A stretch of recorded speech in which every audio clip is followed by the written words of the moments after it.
What happened there? I might pull up the, I don't know if they're tweets, but the messages that the Colombian president sent through that whole interaction. But the gist of it, Donald Trump collected a bunch of Colombian immigrants to deport.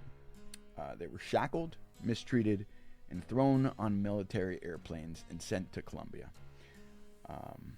Colombia just said, hey, we're not taking them. We're not accepting any more of your planes because our people are arriving being mistreated. These aren't criminals. The only law they broke is a civil law, which was coming into the country undocumented, which is like the lowest of crimes you can possibly commit in this country. Just a civil law, right? They do not deserve to be shackled. They do not deserve to be mistreated, but they were. So the president of Colombia said, you're going to treat my people with respect. We are not accepting those planes. And he sent them back. So Donald Trump, created all the chaos he could, stamped his feet, pouted his face, acted like an idiot like he always does, and said, we're going to tariff the hell out of your country if you don't take our planes, blah, blah, blah, like a petulant child that he is. Typical, stupid, moron shit.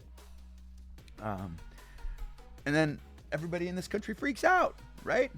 Shit. If we're tariffing them, Colombia said they're going to tariff us right back. Double the amount that we were going to tariff them. Donald Trump said, we're going to tariff you 25%. And then they came back and said, well, we're going to tariff you 50%. And the only thing they were asking was to treat their citizens with respect when they're sending them back, right?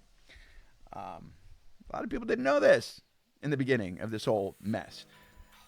So what happens? Well, overnight, everybody started freaking out. Coffee prices were going to go up because, Americans probably drink more Colombian coffee than any other coffee.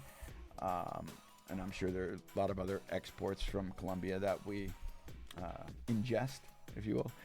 So everybody's freaking out. I'm sure there were grocery stores, distributors that already in that one day started raising prices to balance what was about to happen with the tariffs.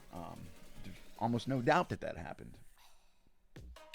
So then within that overnight period, somehow it was all magically fixed. What changed? Well, Donald Trump and the White House sent out a letter saying, hey, we won this battle of this tariff game. Colombia is bending over and doing everything that we tell them to do, which was not the case. While we're at it, don't forget to like, share, subscribe. All of The Good Truth on YouTube, obviously at The Good Truth, here on Twitch at The Good Truth, everywhere you can find us at The Good Truth. Don't forget to like, share, subscribe.